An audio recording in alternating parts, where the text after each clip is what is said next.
Employ data table में जो duplicate email IDs हैं उसके कॉरस्पॉन्डिंग एक कॉलम बनाना है और मार्क करना है कि कौन कौन सी ईमेल आईडीज़ डुप्लीकेट हैं। तो आइए इसको कैसे करते हैं वो देखते हैं। हम एक टेबल में कॉलम क्रिएट करेंगे।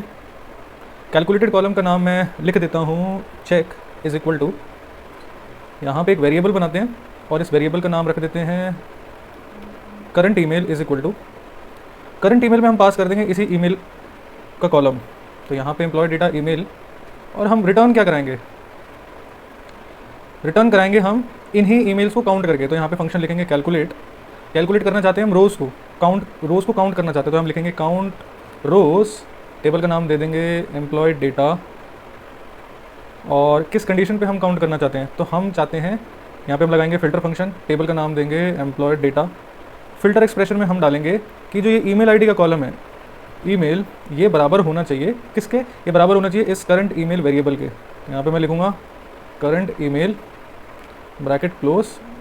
यहाँ पे हमारा ब्रैकेट बंद हो गया कैलकुलेट का। अब चेक करते हैं कि हर रो में क्या आ रहा है। आप देख सकते हो जैसे एलिस स्मिथ है, ये इस कॉलम के अंदर 2 बार आ रहा है तो यहाँ 2 रिटर्न हो गया। तो जितनी नंबर ऑफ टाइम्स जो चीज़ आ रही है वो उसका काउंट आ गया है। ठीक है, अब हमें डुप्लीकेट निकालना है तो यहाँ पे हम इस कैलकुलेट को नेस्ट कर देंगे इफ़ कंडीशन के अंदर कि अगर ये कैलकुलेट वाली वैल्यू 1 से बड़ी है तो इसका मतलब है डुप्लीकेट वैल्यू है, अदरवाइज ये यूनिक वैल्यू है। तो अब देख सकते हैं यहाँ पे हमारा फ्लैग चेक बन चुका है, डुप्लीकेट और यूनिक वैल्यूज़ हमारी आ चुकी है। डुप्लीकेट को एक बार चेक कर लेते हैं तो यहाँ पर ये सारी वैल्यूज़ डुप्लीकेट आ रही हैं हमारे पास, और अगर मैं यहाँ पे यूनिक वैल्यू चेक करता हूँ तो ये हमारी यूनिक आ रही हैं।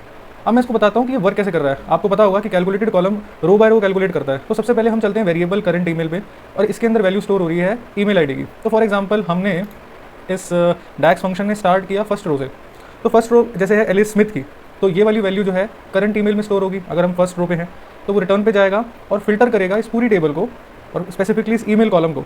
इस ईमेल कॉलम में पूरे के पूरे जहाँ वैल्यू एलिस की होगी, जहाँ मैच करेगी, वहाँ पे रो काउंट हो जाएंगी सारी की सारी, और वो रिटर्न कर देगा यहाँ पे नंबर। सिमिलरली जब हम दूसरी रो पे जाएंगे, फॉर एग्जांपल थर्ड रो पे जाते हैं बॉब की, तो अगेन इस वेरिएबल के अंदर बॉब की वैल्यू स्टोर होगी, दोबारा से लूप रन होगा।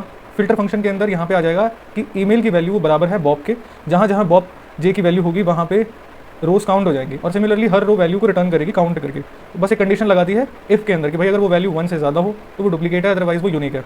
अगर आपको ये वीडियो समझ में आई हो तो इस वीडियो को लाइक करें, और पावर BI को सीखने के लिए हमारे चैनल को सब्सक्राइब करें।